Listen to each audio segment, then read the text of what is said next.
بالنسبة لي أبويا يعني واخد الدار كله، اللي هو أبويا، هو أخويا ده هو أبويا. أوقات السكوت بيبقى أصدق من 1000 رسالة، بس احنا قررنا نكتبها حتى لو مش هتوصل. اهلا وسهلا بكم في حلقتنا النهارده معنا ضيف جديد. هنبدا نساله شويه اسئله. ضيفنا النهارده حابب يحكي وحابب يتكلم، فهنبدا نساله شويه اسئله. جاهزين؟ ايه اللي اختفى من حياتك هتضيع؟ أخويا. اخوكي؟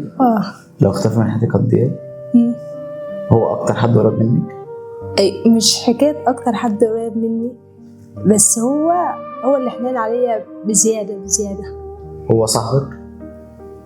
هو صاحبي، هو اللي بعتبره صاحبي وأخويا وأبويا، كل حاجة لي.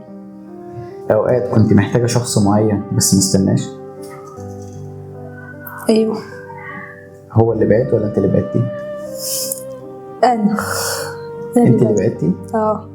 حاليا محتاجاه ولا لا؟ لا، ما بقاش فارق خالص. تمام. في حاجات لو اتقالت بدري كانت هتفرق؟ ايوه، في حاجات كتير أوي لو اتقالت بدري كانت هتفرق، واللي هو في وجود الشخص كمان كانت هتفرق فيه. كانت هتفرق في وجوده؟ شخص مش موجود بس دايما بتفتكريه في ايام رمضان.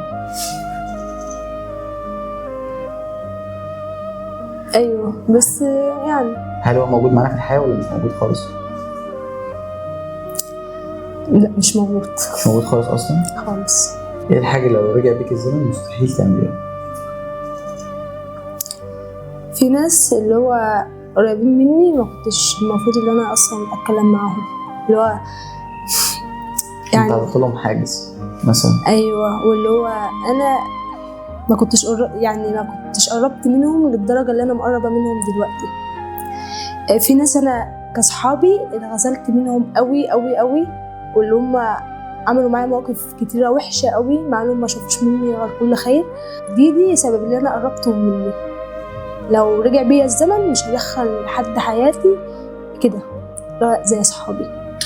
في حاجات كتير قوي. انت حسيت ان ربنا انقذك؟ في مواقف كتير قوي قوي. موقف منهم واحد كده؟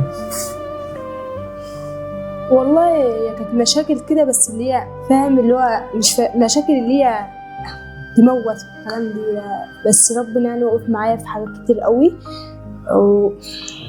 واللي هو الحمد لله. الرسالة دي لو آخر رسالة تقولها في حياتك تحبي تقولي فيها ايه؟ اللي هو ما أي حد يتكلم عليا ما بيفرقش معايا، حاجة لنفسي، اللي هو أنا واثقة في نفسي إن أنا مش بعمل أي حاجة، فالمهم مش فارق معايا كلام الناس ولا فارق معايا أي حاجة. في شخص سامحتيه بس الوجع لسه؟ أي شخص سامحته بس الوجع لسه؟ مش من نوع ان انا مثلا لما حد يخش حياتي وكده ويوجعني اللي هو انا ارجع ادعي عليه والكلام دي ما سامحوش. لا، انا مش كده، عادي خلاص. هي اي حاجه ربنا بعدها عني خلاص هي خليها والحمد لله. معاك رساله هتقولها شخص مش موجود تحبي تقولي له فيها ايه؟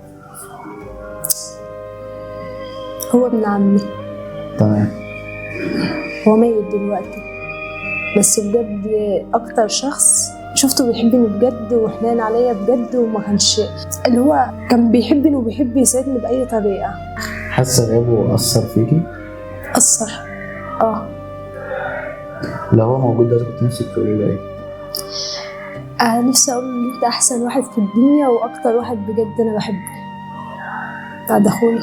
شخص نفسك تشكريه؟ نفسي أشكره أخويا. اشكري.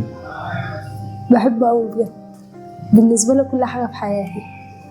لو اختفى من حياتي كده مبقاش لها أي حاجة. يعني هو اللي عمل لحياتك طعم أيوة، أخويا بحبه أوي، اللي هو بالنسبة له كل حاجة بحبه بجد، اللي هو بالنسبة لي أبويا، يعني واخد الدار كله، اللي هو أبويا، هو أخويا ده هو أبويا. يعني نفسك تقولي له رسالة أو حاجة؟ ايوه، اقول له ان انا بحبه قوي، واللي هو اكتر حد في حياتي بحبه اصلا، واللي هو ربنا يخليه لي. اكتر حد في صحابك قريب منك وبتحبي تحكي له كل اسرارك؟ هما أصحابي كلهم يعني اللي هو ما فيش حد بعيد عنه للدرجة، بس اللي هو 2 بحكي لهم أسراري، وهي أول واحدة بطة دي معايا من بقالها 19 سنة احنا مع بعض. ورانيا دي أنا عرفتها ماليش بتاع 3 سنين بس، بقت دلوقتي أقرب حد ليا، واللي هو بحبها أوي برضه. وبطة برضه بحبها أوي عشان عشرة عمري. تمام، وبكده كنا وصلنا لاخر الحلقه، ونشكر الضيفه اللي موجوده معانا النهارده. نتمنى الحلقه تكون عجبتكم، وشكرا. سلام.